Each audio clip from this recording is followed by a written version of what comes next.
I have a confession to make. I find movies and news about natural disasters, little accidents, and a little bit of chaos to be riveting. And I know it sounds a little bit perverted. Am I an awful human being? When HBO's Chernobyl was released, I was obsessed. I wanted to know exactly what had happened, at what hour, and who was responsible.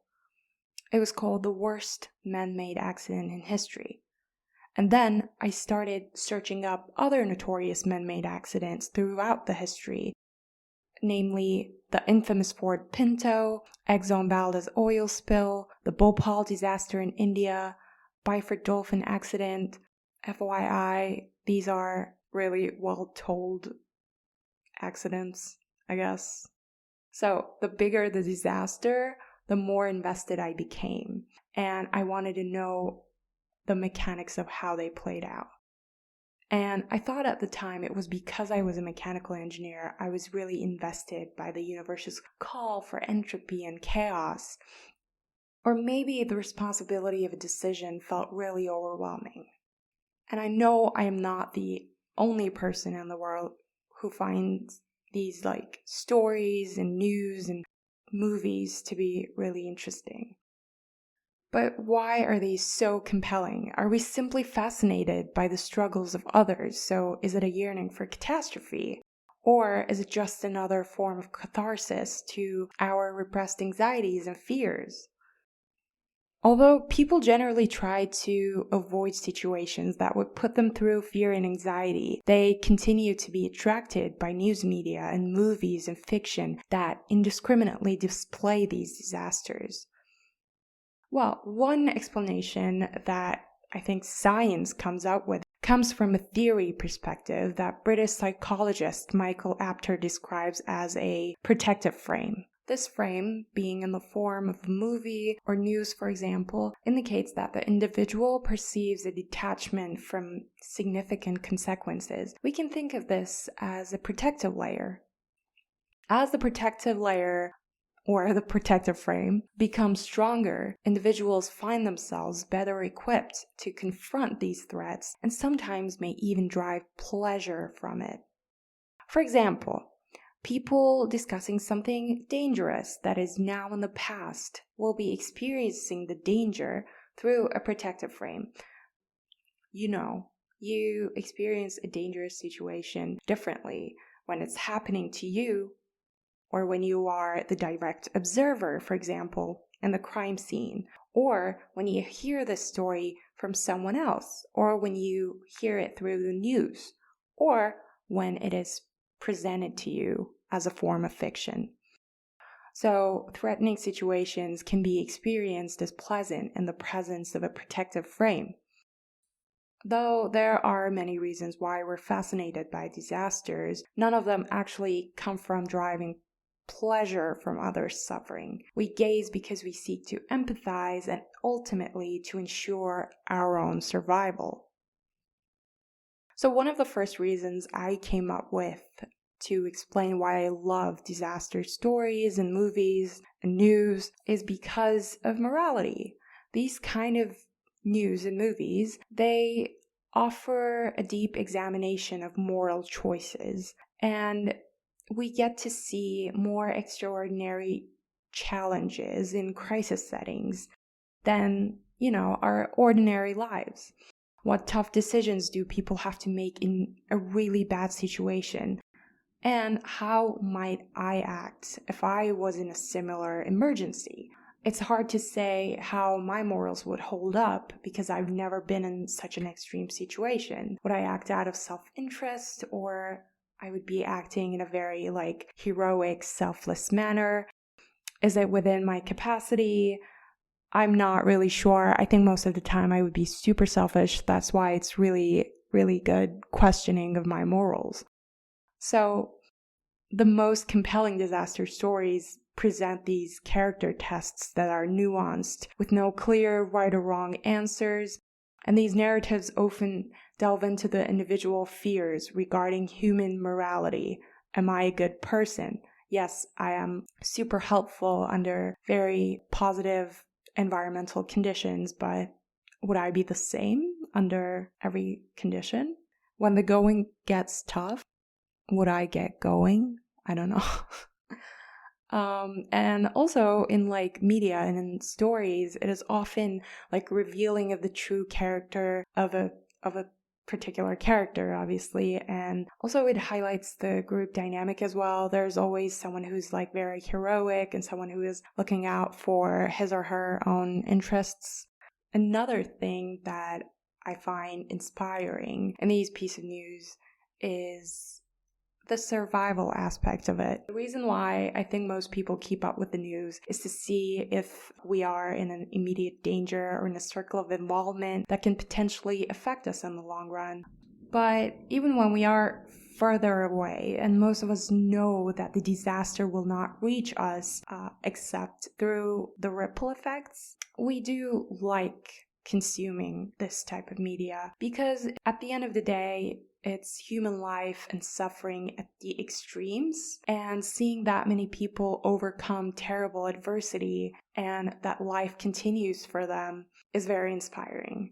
And we find inspiration in their efforts to escape their fate and reestablish their lives. Obviously, this comes through a little bit of what is known as survivor bias, because in stories, only a handful of people usually get rescued from a global disaster while everything crumbles around them. And we usually tend to relate more to that small group rather than the other characters facing the tragedy, the characters that are like already dead. We always imagine ourselves as the ones that are like alive and that are fighting because life perseveres obviously in our subconscious. So another thing that explains this phenomena is that televised disasters help us process very fundamental human emotions. Because our senses are constantly being constrained within the fortress of the city life, we get to see fundamental human emotions in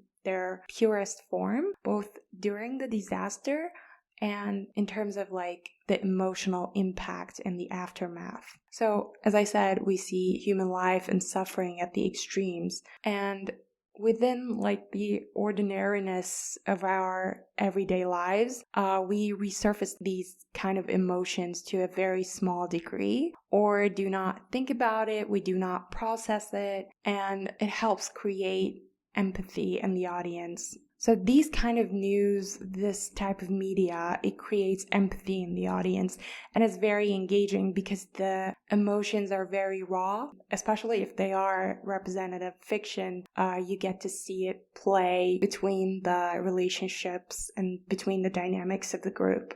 And this is also like the reason why disaster news tend to focus on the human aspect of the stories and of the natural disasters. Because they humanize the impact of disasters, some of the news coverage can be focusing on really personal stories. So these stories both reveal and build community. So as outsiders, including the television viewers, we feel connected. We feel connected if the disaster is taking place somewhere that is super near, or if it's in the same country, in a neighboring country, or somewhere far off in the world. Another thing is ordinary people are pulled from their everyday lives and get to unexpectedly form bonds with strangers in an effort to help them. All in all, both in movies and in news, we can become very emotionally invested, even if it is for the duration of a movie or through an entire aftermath of a real life disaster. One other thing for the news that I would like to point out is that the media sometimes treats natural disasters like entertainment. Media outlets often prioritize dramatic visuals and emotionally charged stories to attract viewers, which can lead to a sensationalized coverage of the disasters. Disasters tend to attract high viewership, obviously, resulting in increased advertising revenue for media organizations. So this can incentivize them to focus on stories that captivate audiences. Dramatic images of disasters and catchy slogans can grab attention, but they may also create a spectacle that borders on entertainment. While informing the public about disasters is crucial, media coverage can sometimes cross the line into sensationalism, and I have observed that they drag the same stories, the same cuts over and over again. They add dramatic music. They find sometimes inappropriate slogans for a real life disaster that has taken place. It's just upsetting at times, but I think the way media treats us as entertainment is reflected directly onto the audience sometimes, unfortunately. So those of us who witness disasters from a distance with added protective layers, we often perceive them through the lens of television programming. Like any other audience, we are drawn to captivating visuals and emotionally resonant commentary. In the movies and popular culture, the camera usually spares us the gruesome details, letting our imaginations fill in the blanks. This control helps prevent us from being traumatized while still allowing us to follow the story. And obviously this has some kind of entertainment value. I want to make it clear that I'm not discussing the individuals directly impacted by these tragic events. Disasters like these show both immediate and lasting effects in individuals. Survivors often carry physical and psychological wounds, sometimes enduring them for a lifetime. People's attraction to these kind of stories and movies